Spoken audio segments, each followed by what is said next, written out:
ഞായറാഴ്ചകാലം വത്തിക്കാനിൽ നടന്ന പ്രധാന വാർത്താ വിശേഷങ്ങളുമായി വത്തിക്കാൻ റിപ്പോർട്ട്. ഏവർക്കും സ്വാഗതം. വൈദിക സമർപ്പിത ജീവിതങ്ങളിലേക്കുള്ള ദൈവവിളിക്കായി ഫെബ്രുവരി മാസത്തെ പാപ്പയുടെ പ്രാർത്ഥനാ നിയോഗം.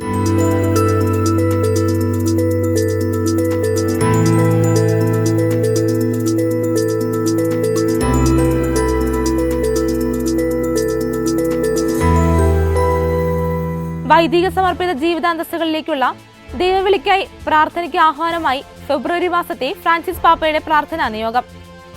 ദൈവവിളി ശ്രവിക്കുന്നവരുടെ സന്ദേശങ്ങൾ ഉൾക്കൊള്ളാൻ സഭാ സമൂഹത്തിന് കഴിയുന്നതിനായി പ്രാർത്ഥിക്കണമെന്ന് ഇക്കഴിഞ്ഞ ദിവസം പുറത്തുവിട്ട വീഡിയോ സന്ദേശത്തിൽ പാപ്പ പറഞ്ഞു. Cuando tenía 17 años, era estudiante y trabajaba. Tenía mis proyectos. No pensaba para nada en ser sacerdote. Pero un día entré en la parroquia y allí estaba Dios esperándome. Dios sigue llamando a los jóvenes también hoy, en ocasiones de maneras que no imaginamos. A veces no lo escuchamos porque estamos muy ocupados con nuestras cosas, con nuestros proyectos, incluso con nuestras cosas de la iglesia. Pero el Espíritu Santo nos habla también a través de los sueños y nos habla a través de las inquietudes que los jóvenes sienten en su corazón. Si acompañamos su camino, veremos cómo Dios hace cosas nuevas con ellos y podremos acoger su llamada en modos que sirvan mejor a la Iglesia y al mundo de hoy. Confiemos en los jóvenes y sobre todo confiemos en Dios, porque Él llama a cada uno. Oremos para que la comunidad eclesial acoja los deseos y las dudas de los jóvenes que sienten la llamada a vivir la misión de Jesús en la vida, sea la vida sacerdotal, sea la vida religiosa. ഒരു പുരോഹിതനാകുന്നതിനെ കുറിച്ചുള്ള യാതൊരു ചിന്തയും മനസ്സിൽ പേറാതെ സ്വന്തമായി ചില പദ്ധതികളുമായി പഠിക്കുകയും ഒപ്പം ജോലി ചെയ്യുകയും ചെയ്തിരുന്ന താൻ 17 വയസ്സുള്ളപ്പോൾ ഒരു പള്ളിയിൽ പോയപ്പോൾ അവിടെ ദൈവം തന്നെ കാത്തുനിൽപ്പുണ്ടായിരുന്നുവെന്ന് പാപ്പ അനുസ്മരിച്ചു. ഇന്നും ദൈവം യുവജനത്തെ വിളിക്കുന്നുണ്ട്. ചില സന്ദർഭങ്ങളിൽ നമുക്ക് സങ്കല്പിക്കാൻ പോലും കഴിയാത്ത വിധത്തിലാണ് ദൈവം അത് ചെയ്യുന്നത്. ചിലപ്പോഴൊക്കെ നമ്മൾ ആ വിളി ശ്രവിക്കാറില്ല. എന്നാൽ പരിശുദ്ധാത്മാവ് സ്വപ്നങ്ങളിലൂടെയും യുവജനങ്ങളുടെ ഹൃദയങ്ങളിൽ അവർക്ക് അനുഭവപ്പെടുന്ന അസ്വസ്ഥതകളിലൂടെയും നമ്മോട് സംസാരിക്കുന്നു. അവരുടെ യാത്രയിൽ നമ്മൾ അവരെ തുണച്ചാൽ ദൈവം അവരിലൂടെ പുതിയ കാര്യങ്ങൾ ചെയ്യുന്നത് എങ്ങനെയെന്ന് നമുക്ക് കാണാൻ കഴിയും. ഇന്ന് സഭയ്ക്കും ലോകത്തിനും ഏറ്റവും ഉപകാരപ്രദമാം വിധം അവിടുത്തെ വിളി സ്വീകരിക്കാൻ നമുക്ക് സാധിക്കും. യുവജനങ്ങളിൽ വിശ്വാസമർപ്പിക്കണം. സർവോപരി എല്ലാവരെയും വിളിക്കുന്ന ദൈവത്തിൽ ആശ്രയിക്കണം. ജീവിതത്തിൽ, അത് പൗരോഹിത്യ ജീവിതത്തിലാകട്ടെ സമർപ്പിത ജീവിതത്തിലാകട്ടെ, യേശുവിന്റെ ദൗത്യത്തിൽ ജീവിക്കാനുള്ള വിളി ശ്രവിക്കുന്ന യുവജനത്തിന്റെ ആശകളും സംശയങ്ങളും സഭാസമൂഹം ഉൾക്കൊള്ളുന്നതിനായി പ്രാർത്ഥിക്കാൻ ആഹ്വാനം ചെയ്തുകൊണ്ടാണ് പാപ്പയുടെ സന്ദേശം അവസാനിക്കുന്നത്. യുദ്ധത്തിന്റെ ഇരകൾക്ക് വേണ്ടി പ്രാർത്ഥിക്കാൻ വീണ്ടും ആഹ്വാനവുമായി ഫ്രാൻസിസ് പാപ്പ.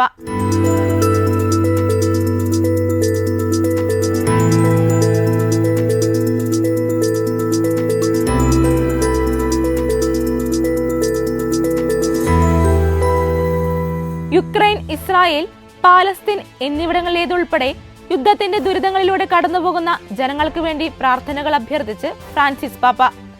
കഴിഞ്ഞ ദിവസം വത്തിക്കാനിൽ അനുവദിച്ച പൊതുകൂടിക്കാഴ്ച വേളയിലാണ് പാലസ്തീനിലെ അഭയാർത്ഥികൾ ഉൾപ്പെടെയുള്ള സംഘർഷങ്ങളുടെ ഇരകൾക്ക് വേണ്ടി പാപ്പ പ്രാർത്ഥനകൾ ആവശ്യപ്പെട്ടത്. Secondo la legge lo presentano nella dimora di Dio per ricordare che la vita viene dal Signore. E mentre la Santa Famiglia compie ciò che nel popolo di Israele si faceva sempre, di generazione in generazione, succeda qualcosa che non era accaduto mai. 2 anziani Simeone ed Anna. Quando Simeone prende in braccio il bambino, infatti lo chiama in 3 modi bellissimi che meritano una riflessione. 3 modi, 3 nomi gli dà. Gesù è la salvezza, Gesù è la luce e Gesù è il segno di contraddizione. Anzitutto Gesù è la salvezza. യുദ്ധം മൂലം കഷ്ടപ്പെടുന്ന ജനങ്ങളെക്കുറിച്ച് ചിന്തിക്കാനും അവർക്ക് വേണ്ടി പ്രാർത്ഥിക്കാനും പാപ്പ ആഹ്വാനം ചെയ്തു. നിരവധി രാജ്യങ്ങളാണ് യുദ്ധങ്ങൾ മൂലം സഹനത്തിലൂടെ കടന്നു പോകുന്നതെന്ന് ഓർമ്മിപ്പിച്ച പാപ്പ യുക്രൈൻ, ഇസ്രായേൽ, പാലസ്തീൻ എന്നിവിടങ്ങളെ പ്രത്യേകം പരാമർശിച്ചു. പൊതുകൂടിക്കാഴ്ചയുടെ അവസാനം ഇറ്റാലിയൻ ഭാഷക്കാരായ തീർത്ഥാടകരെയും സന്ദർശകരെയും അഭിസംബോധന ചെയ്ത് സംസാരിക്കവെയാണ് യുദ്ധങ്ങളും സായുധ സംഘർഷങ്ങളും മൂലം ബുദ്ധിമുട്ടുന്ന ജനങ്ങൾക്ക് വേണ്ടി പ്രാർത്ഥിക്കാനുള്ള തന്റെ ആഹ്വാനം പാപ്പ പുതുക്കിയത്. ജീവൻ നശിപ്പിക്കുന്ന തിന്മയാണ് യുദ്ധമെന്ന് ഞായറാഴ്ച പാപ്പ ഓർമ്മിപ്പിച്ചിരുന്നു. ജൂബിലി വർഷത്തിന്റെ കൂടെ പശ്ചാത്തലത്തിൽ നിലവിലുള്ള എല്ലാ സംഘർഷങ്ങൾക്കും അറുതി വരുത്താനായി പരിശ്രമിക്കാനും തന്റെ പ്രഭാഷണത്തിൽ പാപ്പ ആഹ്വാനം ചെയ്തിരുന്നു. ഗാസയിലെ ഏക കത്തോലിക്ക ഇടവകയായ ഹോളി ഫാമിലി ചർച്ചിലെ ഇടവക വൈദികനുമായ ഫാദർ ഗബ്രിയേൽ റൊമനെല്ലി കഴിഞ്ഞ ദിവസം സംസാരിച്ചതിനെക്കുറിച്ച് പാപ്പ വെളിപ്പെടുത്തി. അവിടെയുള്ള ഇടവകയിലും കോളേജിലുമായി 600ഓളം ജനങ്ങൾ കഴിയുന്നുണ്ടെന്ന് പാപ്പ പറഞ്ഞു. ഗാസ പ്രദേശത്തും ലോകത്തിന്റെ മറ്റിടങ്ങളിലും സമാധാനമുണ്ടാകുവാൻ വേണ്ടി പ്രാർത്ഥിക്കേണ്ടതിന്റെ ആവശ്യകതയെക്കുറിച്ചും പാപ്പ ഓർമ്മിപ്പിച്ചു. യുദ്ധങ്ങളിൽ ലാഭം കൊയ്യുന്നത് ആയുധ നിർമ്മാതാക്കൾ മാത്രമാണെന്നും യുദ്ധം എപ്പോഴും ഒരു പരാജയമാണെന്നുള്ള പാപ്പയുടെ സ്ഥിരം വാചകങ്ങൾ ഇന്നലത്തെ പ്രഭാഷണത്തിലും ആവർത്തിച്ചിരുന്നു. Cari fratelli e sorelle, oggi in Italia si celebra la giornata della vita sul tema trasmettere la vita, speranza per il mondo. Mi unisco ai vescovi italiani nell'esprimere riconoscenza alle tante famiglie che accolgono volentieri il dono della vita e nell'incoraggiare le giovani coppie a non aver timore di mettere al mondo dei figli. E saluto il Movimento per la Vita italiano che compie 50 anni. Auguri. Saluto i ministranti della comunità pastorale Regina degli Apostoli, Diocesi di Roma. സഭാ കോടതി നടപടികൾ വിശ്വാസികളുടെ ജീവിതത്തെ സങ്കീർണമാക്കാനല്ലെന്ന് Francis പാപ്പ.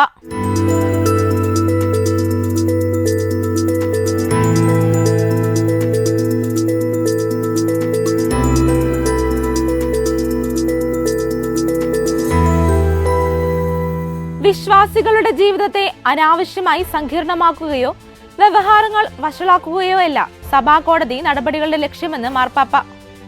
പരിശുദ്ധ സിംഹാസനത്തിന്റെ കോടതിയായ റോത്തറൊമാനയുടെ കോടതി വത്സരോദ്ഘാടനത്തോടനുബന്ധിച്ച് Roman റോത്തംഗങ്ങളെ അഭിസംബോധന ചെയ്ത് സംസാരിക്കുകയായിരുന്നു ഫ്രാൻസിസ് പാപ്പ. En la catequesis de hoy contemplamos el misterio de la visitación. En la visita de María a Isabel, como dice el canto de Zacarías, se cumplen todas las antiguas profecías. Dios, es decir, Jesús, en el vientre de su madre, visita y redime a su pueblo. Sus versos están entretejidos de resonancias bíblicas que exaltan la compasión de Dios hacia los pequeños y los humildes. Se trata de un recuerdo agradecido del pasado que enciende de fe el presente e ilumina de esperanza el futuro. Roman റോത്തക്കോടതി പ്രധാനമായും വിവാഹമോചന സംബന്ധമായ കാര്യങ്ങൾ കൈകാര്യം ചെയ്യുന്നതിനാൽ പാപ്പയുടെ പ്രഭാഷണം അതിൽ കേന്ദ്രീകൃതമായിരുന്നു. സത്യത്തിന്റെയും നീതിയുടെയും മാനദണ്ഡങ്ങളിൽ വീഴ്ച വരുത്താതെ തന്നെ അജപാലനപരമായ ഒരു സമീപനമാണ് വിവാഹമോചന സംബന്ധിയായ കാര്യത്തിൽ വേണ്ടതെന്ന് പാപ്പ ഓർമ്മിപ്പിച്ചു. ഉപവിയാൽ പ്രചോദിതമായ വിവേകം, നീതി എന്നീ മഹത്തായ 2 പുണ്യങ്ങൾ ഇവിടെ ആവശ്യമാണെന്നും വിവേകവും നീതിയും തമ്മിൽ അഭേദ്യബന്ധമുണ്ടെന്നും പാപ്പ പറഞ്ഞു. കുടുംബം ത്രിയേക ദൈവത്തിന്റെ സ്നേഹകൂട്ടായ്മയുടെ പ്രതിഫലനമാകയാൽ ഓരോ വ്യക്തിയും ദാമ്പത്യ കുടുംബ യാഥാർത്ഥ്യങ്ങളെ സമീപിക്കേണ്ടത് ആദരവോടെയായിരിക്കണമെന്ന് പാപ്പ ഉദ്ബോധിപ്പിച്ചു. കൂടാതെ വിവാഹത്തിലൊന്നിച്ച ഇണകൾക്ക് അവിഭാജ്യതയുടെ ദാനം ലഭിച്ചിട്ടുണ്ടെന്നും അതവർ സ്വന്തം പരിശ്രമം കൊണ്ട് നേടിയെടുക്കേണ്ട ഒരു ലക്ഷ്യമോ അവരുടെ സ്വാതന്ത്ര്യത്തിന്റെ പരിധിയോ അല്ല, മറിച്ച് ദൈവത്തിന്റെ ഒരു വാഗ്ദാനമാണെന്നും പാപ്പ കൂട്ടിച്ചേർത്തു. വ്യക്തികൾ തമ്മിലുള്ള ബന്ധങ്ങളെ പവിത്രീകരിക്കുകയും വീണ്ടെടുക്കുകയും ചെയ്യുകയെന്ന മനോഹരവും മഹത്തായ ദൗത്യം നിക്ഷിപ്തമായവരാണ് റോത്ത മഹാമാനയിലെ അംഗങ്ങളെന്നും പാപ്പ അനുസ്മരിച്ചു. താൻ സെമിനാരിയിൽ പ്രവേശിക്കുന്നത് അമ്മ ആഗ്രഹിച്ചിരുന്നില്ലെന്ന് വെളിപ്പെടുത്തി ഫ്രാൻസിസ് പാപ്പ.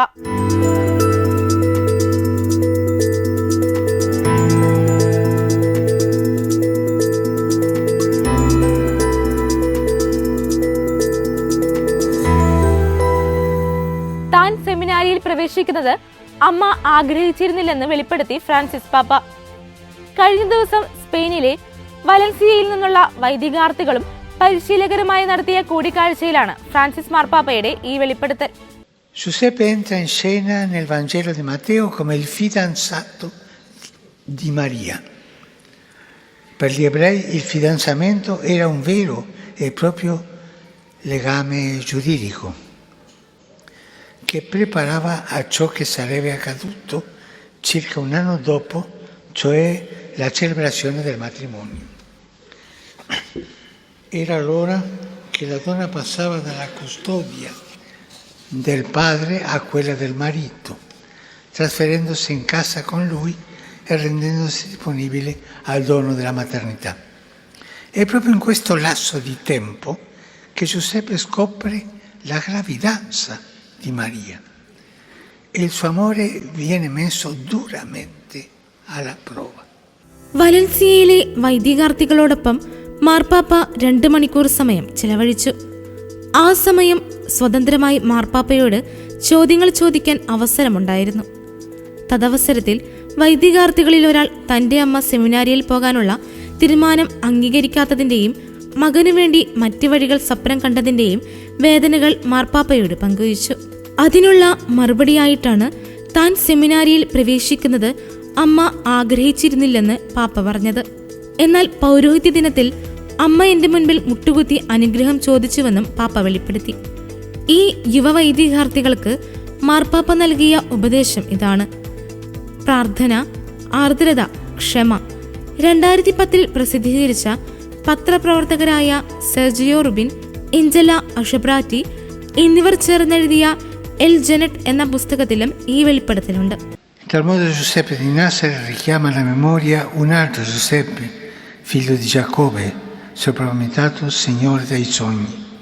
Ora, che cosa sogna Giuseppe di Nazareth?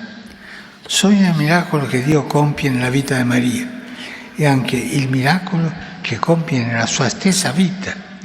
Assumere una paternità capace di custodire, di proteggere, di trasmettere un'eredità materiale e spirituale.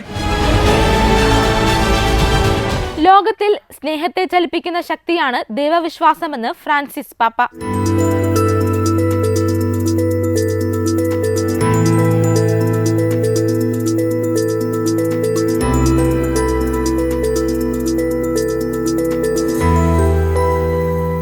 ദൈവത്തിലുള്ള വിശ്വാസം ലോകത്തിൽ സ്നേഹത്തെ ചലിപ്പിക്കുന്ന ഒരു ശക്തിയാണെന്ന് അനുസ്മരിപ്പിച്ച് ഫ്രാൻസിസ് മാർപ്പാപ്പ.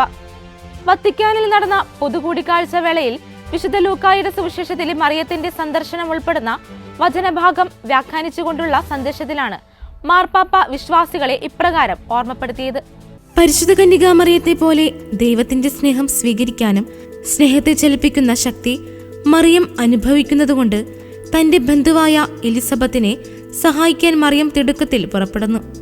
അത് അസാധ്യമായ കാര്യങ്ങളിൽ ദൈവത്തിലുള്ള മറിയത്തിന്റെ വിശ്വാസത്തെയും വാഗ്ദാന പൂർത്തീകരണത്തിനുള്ള അവളുടെ പ്രത്യാശയെയും പങ്കുവയ്ക്കാനായിരുന്നു വചനഭാഗത്ത് വ്യാഖ്യാനിച്ചുകൊണ്ട് മാർപ്പാപ്പ പങ്കുവച്ചു. മറിയം വരാനിരിക്കുന്ന കാലത്തിന്റെ കൃപയെക്കുറിച്ചാണ് പാടുന്നതെന്ന് പറഞ്ഞുകൊണ്ട് രക്ഷാകര ചരിത്രത്തിലെ മറിയത്തിന്റെ സ്തോത്രഗീതത്തെയും പരിശുദ്ധ പിതാവ് സന്ദേശത്തിൽ പരാമർശിച്ചിരുന്നു. യുദ്ധത്തിന്റെ ക്ലേശങ്ങളിൽ കഴിയുന്ന രാജ്യങ്ങൾക്ക് വേണ്ടി പ്രാർത്ഥിക്കാനും മറിയത്തെ ജീവിതത്തിലേക്ക് സ്വാഗതം ചെയ്യാനും ഉദ്ബോധിപ്പിച്ചുകൊണ്ടാണ് ഫ്രാൻസിസ് മാർപ്പാപ്പ തന്റെ പ്രസംഗം അവസാനിപ്പിച്ചത്. അതിനിടെ സ്വീഡനിലെ സ്കൂളിൽ നടന്ന വെടിവയ്പിൽ ഇരകൾക്കായും ഫ്രാൻസിസ് മാർപ്പാപ്പ പ്രാർത്ഥിച്ചു. മധ്യ സ്വീഡനിലെ ഒറിബ്രോ നഗരത്തിൽ ഫെബ്രുവരി 4-ന് 10 പേരുടെ മരണത്തിന് കാരണമായ വെടിവയ്പിൽ മരണമടഞ്ഞവർക്കായി സ്വീഡൻ പ്രധാനമന്ത്രി ഉൾഫ് ക്രിസ്റ്റേഴ്സണിന് അയച്ച അനുശോചന സന്ദേശത്തിലാണ് മാർപ്പാപ്പ തന്റെ പ്രാർത്ഥന അറിയിച്ചത്. മരിച്ചവരുടെ ആത്മശാന്തിക്കും ദുഃഖാർത്തരായ അവരുടെ കുടുംബാംഗങ്ങളുടെയും സുഹൃത്തുക്കളുടെയും ആശ്വാസത്തിനും പരിക്കേറ്റവർ വേഗത്തിൽ സുഖം പ്രാപിക്കുന്നതിനും വേണ്ടി പ്രാർത്ഥിക്കുന്നു എന്നും മാർപ്പാപ്പ തന്റെ സന്ദേശത്തിൽ പങ്കുവച്ചു. സ്വീഡിഷ് നഗരമായ ഒബ്രോയിൽ നടന്ന ഈ വെടിവയ്പ് രാജ്യത്തെ ഏറ്റവും മാരകമായ വെടിവയ്പായിട്ടാണ് കണക്കാക്കുന്നത്. വെടിവയ്പിന് പിന്നിലുള്ളവരെ ഇതുവരെയും കണ്ടെത്താനായിട്ടില്ല. നമ്മുടെ ജീവിതത്തിൽ മറിയത്തിന്റെ സാന്നിധ്യം സ്വാഗതം ചെയ്യാമെന്ന് ഫ്രാൻസിസ് പാപ്പ.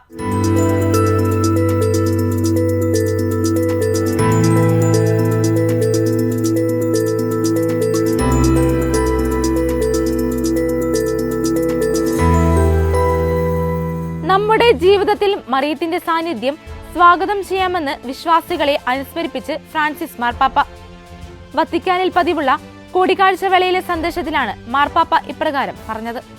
Questo bambino lo riscatterà dalle tenebre del male, del dolore della morte. Quanto abbiamo bisogno anche oggi di luce, di questa luce. E infine il bambino abbracciato da Simeone è segno di contraddizione, affinché siano svelati i pensieri di molti cuori. Gesù rivela il criterio per giudicare tutta la storia e il suo dramma, cioè Gesù è la salvezza, Gesù è la luce e Gesù è il segno di contraddizione. ദൈവത്തെയും ദൈവിക പദ്ധതികളെയും സ്വാഗതം ചെയ്തുകൊണ്ട് തന്റെ ബന്ധുവായ എലിസബത്തിനെ സന്ദർശിച്ച പരിശുദ്ധ മറിയത്തിന്റെ മാതൃക ക്രിസ്ത്യാനികൾ പിന്തുടരണം. പരിശുദ്ധ പിതാവ് ഉദ്ബോധിപ്പിച്ചു. പ്രത്യാശയുടെ തീർത്ഥാടകരാകാനുള്ള ജൂബിലി വർഷത്തിലെ പ്രമേയത്തോട് ബന്ധപ്പെടുത്തിക്കൊണ്ട് പരിശുദ്ധയമ്മ എലിസബത്തിനെ സന്ദർശിച്ച സംഭവത്തെ മാർപ്പാപ്പ ധ്യാനാത്മകമായി വിശ്വാസികൾക്ക് വിശദീകരിച്ചു നൽകി. ദൈവദൂതന്റെ സന്ദേശത്തെ തുടർന്ന് മറിയം തിടുക്കത്തിൽ യാത്ര പുറപ്പെടുകയായിരുന്നു. ഒന്നിനെയും മറിയം ഭയപ്പെട്ടിരുന്നില്ല എന്നും സ്വയം സംരക്ഷിക്കാനുള്ള തെരഞ്ഞെടുപ്പിന് പകരം മറ്റുള്ളവരുടെ അടുത്തേക്ക് പോകുകയാണ് മറിയം ചെയ്തതെന്നും അതിന് മറിയത്തെ പ്രാപ്തയാക്കിയത് ക്രിസ്തുവിന്റെ സ്നേഹമായിരുന്നെന്നും മാർപ്പാപ്പ വ്യക്തമാക്കി.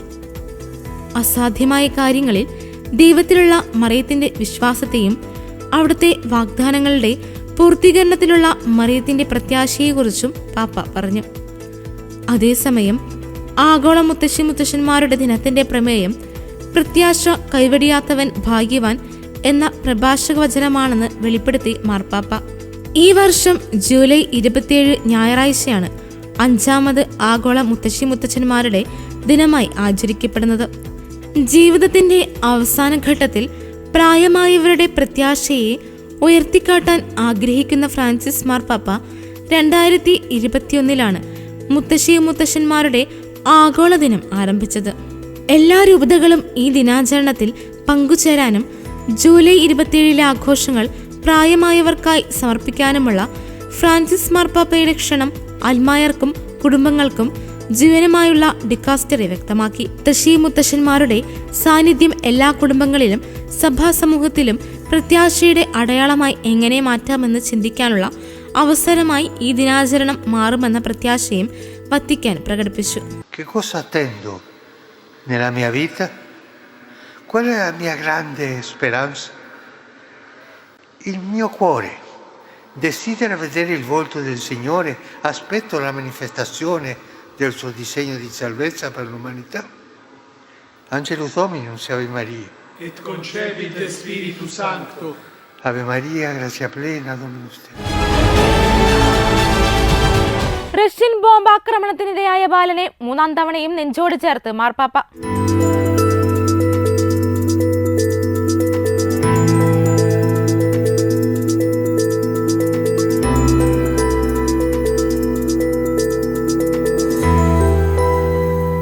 റഷ്യൻ ബോംബാക്രമണത്തിൽ പൊള്ളലേറ്റ ഉക്രൈൻ ബാലൻ ഒലക്സീവിനെ 3ാം തവണയും ഫ്രാൻസിസ് മാർപ്പാപ്പ ആശ്ലേഷിച്ചു.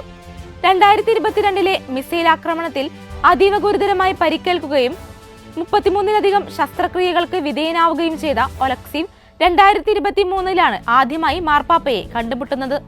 I piccoli Rohingya, che spesso fanno fatica a farsi registrare, i bambini indocumentados al confine con gli Stati Uniti, prime vittime di quell'esodo della disperazione e della speranza dei milioni che salgano dal sud verso gli Stati Uniti e tanti altri.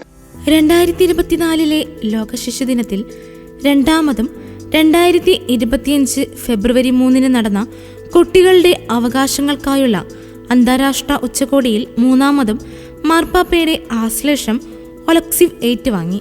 2022 missile ആക്രമണത്തിൽ ഒലക്സീവിന് അതീവ ഗുരുതരമായി പരിക്കേൽക്കുകയും 45% ശരീരം പൊള്ളലേൽക്കുകയും അമ്മയുൾപ്പെടെ 28 പേർ കൊല്ലപ്പെടുകയും ചെയ്തിരുന്നു. ഒരു വർഷത്തിനുള്ളിൽ തന്നെ 33 ശസ്ത്രക്രിയകൾക്ക് ഒലക്സീവ് വിധേയനായി. ഇച്ഛാശക്തിയുടെ പിൻബലത്തിലാണ് ഒലക്സീവ് എല്ലാത്തിനെയും അതിജീവിച്ചത്. ശരീരം ഗുരുതരമായി പൊള്ളലേറ്റിരുന്നതിനാൽ കയ്യുറകളും സ്യൂട്ടും മുഖംമൂടിയും ധരിച്ചായിരുന്നു 2023 ഡിസംബർ 6 ഒലക്സീവ് ആദ്യമായി മാർപ്പാപ്പയെ സന്ദർശിച്ചത്. 2024 മെയ് 25 ലോക ശിശുദിനത്തിൽ മാർപ്പാപ്പയുമായി വീണ്ടും കൂടിക്കാഴ്ച നടത്തി. 2025 ഫെബ്രുവരി 3 ആരംഭിച്ച കുട്ടികളുടെ അവകാശങ്ങൾക്ക് വേണ്ടിയുള്ള അന്താരാഷ്ട്ര ഉച്ചകോടിയുടെ അവസരത്തിലാണ് ഒലക്സീവ് മൂന്നാമതും മാർപ്പാപ്പയെ കണ്ടുമുട്ടിയത്. അതിനിടെ വത്തിക്കാൻ ആരംഭിച്ച കുട്ടികളുടെ അവകാശങ്ങൾക്കായുള്ള ഉച്ചകോടിയിൽ പുതിയ പേപ്പൽ രേഖയുടെ പ്രമേയം കുട്ടികളെക്കുറിച്ചായിരിക്കുമെന്ന് മാർപ്പാപ്പ പ്രഖ്യാപിച്ചു. അവരെ സ്നേഹിക്കുകയും സംരക്ഷിക്കുകയും ചെയ്യുക എന്ന പ്രമേയത്തിൽ ഫെബ്രുവരി 3-4 തീയതികളിൽ വിദ്ദിന പരിപാടിയായിട്ടാണ് വത്തിക്കാനിൽ വെച്ച് കുട്ടികൾക്കായുള്ള ഉച്ചകോടി നടന്നത്. നീതി നിഷേധിക്കപ്പെടുന്ന ഗർഭസ്ഥ ശിശുക്കൾ, യുദ്ധമേഖലയിൽ താമസിക്കേണ്ടി വരുന്ന കുട്ടികൾ, വിദ്യാഭ്യാസവും ആവശ്യവസ്തുക്കളും സുരക്ഷിതത്വവും നഷ്ടപ്പെട്ട് കുടിയേറ്റങ്ങൾക്കും ചൂഷണങ്ങൾക്കും ഇരയാക്കുന്ന കുട്ടികളെ സംരക്ഷിക്കേണ്ടതിന്റെ പ്രാധാന്യം എന്നിവയെക്കുറിച്ചും മാർപ്പാപ്പ തന്റെ ഉദ്ഘാടന പ്രസംഗത്തിൽ വ്യക്തമാക്കിയിരുന്നു. ജോർദാനിലെ റാനിയ രാജ്ഞി, അമേരിക്കൻ ഐക്യനാടുകളുടെ മുൻ vice president Al Gore, FIFA president Gianni Infantino, അന്താരാഷ്ട്ര Olympic Committee president Thomas Bach, മുൻ ഇറ്റാലിയൻ പ്രധാനമന്ത്രി മരിയോ ഡ്രാഗി എന്നിവർ ഉച്ചകോടിയിലെ പ്രഭാഷകരാണ്. Assai più rilevante che in passato, le scuole e i servizi sanitari devono fare i conti con i bambini già provati da tante difficoltà, con giovani ansiosi o depressi, con adolescenti che imboccano le strade dell'aggressività o dell'autolesionismo. ഇതോടെ ഈ ആഴ്ചയിലെ Vatican report പൂർണ്ണമാകുന്നു. അടുത്ത ആഴ്ച വീണ്ടും കാണാം. നന്ദി.